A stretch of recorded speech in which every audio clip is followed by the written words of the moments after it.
Welcome back, you guys. So today I'm going to be sharing my favorite attack strategy that I use for farming loot, pushing trophies, and also for war attacks. It's honestly an attack strategy that can be used for absolutely anything. It's really a jack of all trades. So the army that it is the Lavaloon, this one right here. So it costs 262,000 elixir, and that's mostly from the spells because it's just the balloons. That also costs elixir, and then it is 1,700 dark elixir, which is fairly cheap for such a powerful army. If you train up like a gobo attack or bowlers or golems and all that, it starts to get really pricey. And this attack is just as powerful, if not more powerful, for also like half the price.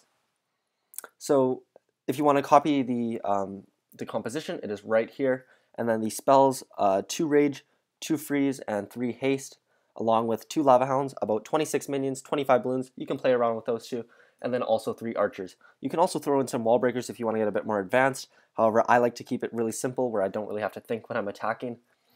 And then in the clan castle, I request for 1 rage, 1 lava hound, and 1 balloon. If you don't have enough space for a rage, you can always just do a haste spell. Anyways, I have 2 replays I want to show you from my recent attacks, and then I'll show you the rest of some war attacks. Where it got some 3 stars and then some high percentage 2 stars. So the first attack was this one right here. So up in Titans 2, I came up across this base. So basically all you want to do to start is you want to attack from one side of the base. So for me, I chose the southeast side. What you never want to do, or what I at least don't do, and I avoid to prevent like bad things from happening, which usually ends up failing the raid, is you never want to attack from a corner of the base, like say attacking from here, where you drop 1 hound here and then 1 hound over here. You don't want to do that. You want to attack fully from one side so that the funneling is a lot easier for your balloons. So you could either attack from like this side, but not from the corner. You don't want to drop hounds here and here.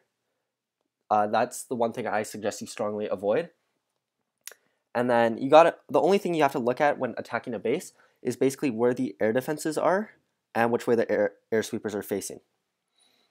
Because the lava hounds are going to go straight for the air defenses, so you just need to be cautious of that. And so basically, I always drop 1 lava hound far off on one side, the other one on the other side over here, and then 1 through the middle, which is usually the one in the clan castle. Then I follow up with all the balloons behind the lava hounds, and then right away, this one's actually really important. The next thing you might want to do is drop your minions, but actually that's wrong. What you want to do is you want to drop your Grand Warden first, just so that the Grand Warden will actually follow the balloons. Because if you drop the minions first, it usually ends up following the minions, and that's not what you want, because you want to be able to activate the Eternal Tomb ability on the balloons when they get towards the core. So next you'll see me drop the Grand Warden right behind the balloons, always in the center, because those are usually the ones that will go to the core. And then you follow up with the Grand Warden, or with the minion, sorry. And then the next step is to drop your haste spells. So I just spread those out. Usually I kind of randomly drop them. I just drop 1 on 1 lava hound where I place that lava hound, 1 in the middle, and then 1 off on the other side. And then as I get closer towards the core, that's when I'll start dropping the rage spells, trying to cover as many defenses and hit as many balloons as possible. And then I will also use the free spells to always take out the Inferno Towers, always the Inferno Towers. And then if you don't have to take out an Inferno Tower because the balloons are right on top of it, I will go for an air defense or the Eagle Artillery if it's farther away from the base. And then I like to always have a rage spell going over the Town Hall area, just because the splash damage from the balloons can usually actually completely take out the Town Hall without having any minions clean it up. And also right now, sometimes I would use my Grand Warden ability, but I have both Inferno Towers frozen, so that's okay. And then you can just activate it whenever the Eagle Artillery is about to hit, or just anytime it's passing over a ton of defenses, or whenever there's a ton of balloons in it in his radius. As you can see, I have every single balloon in his radius for the Eternal Tomb right now. I also don't have my Queen, but that's going to be okay. You'll notice in a bit. And then basically that's all it is. And then the balloons and the minions just clean up the rest of the base. Usually with your heroes, you can drop them off on the last air defense if that's not taken out already. Or I would try and distract any air targeting defenses. Like over here, you can see I distracted that wizard tower. And then having an Archer Queen would help a ton too. You can do a lot more damage. But in this case, I didn't even need her, so it's okay. Also, in this case, there was no clan castle troops in the defending one, but honestly, the raid is the exact same if there is or not. You don't have to lure, you don't have to do anything special. Usually the lava hounds will tank the clan castle troops, and then the minions will follow up with them. And also, the balloons will also kill them.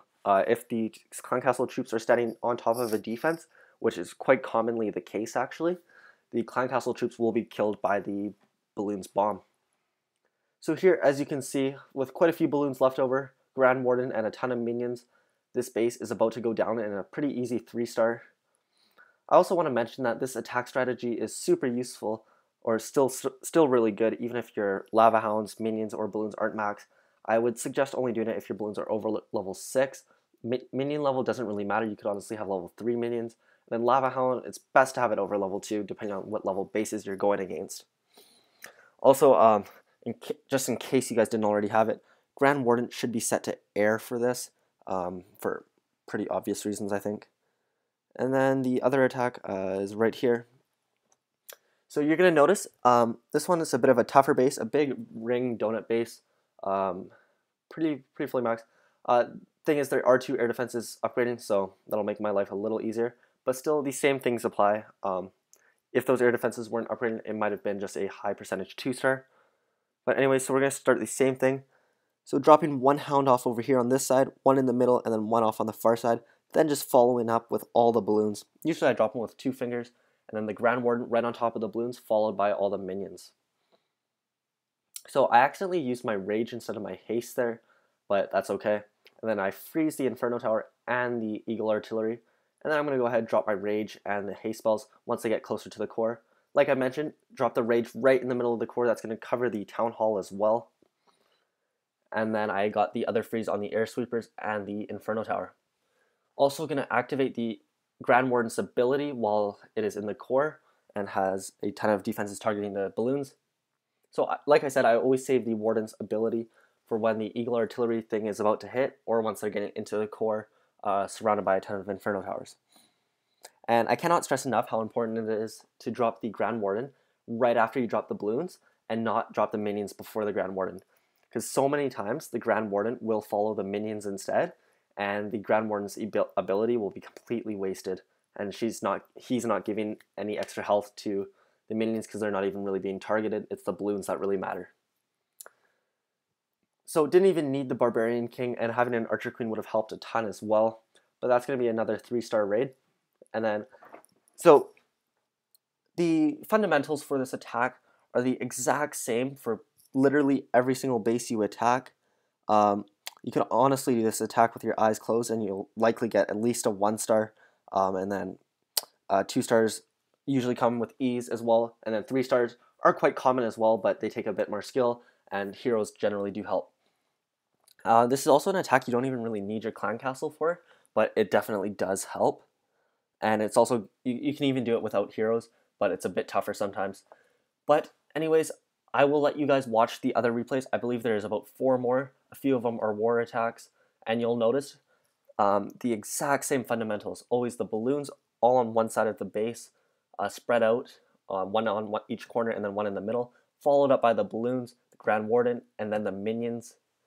And then haste spells right on the edge of the base, rage spells in the middle, and then freeze on the Infernos and Eagle Artillery, and then Grand Warden in the core.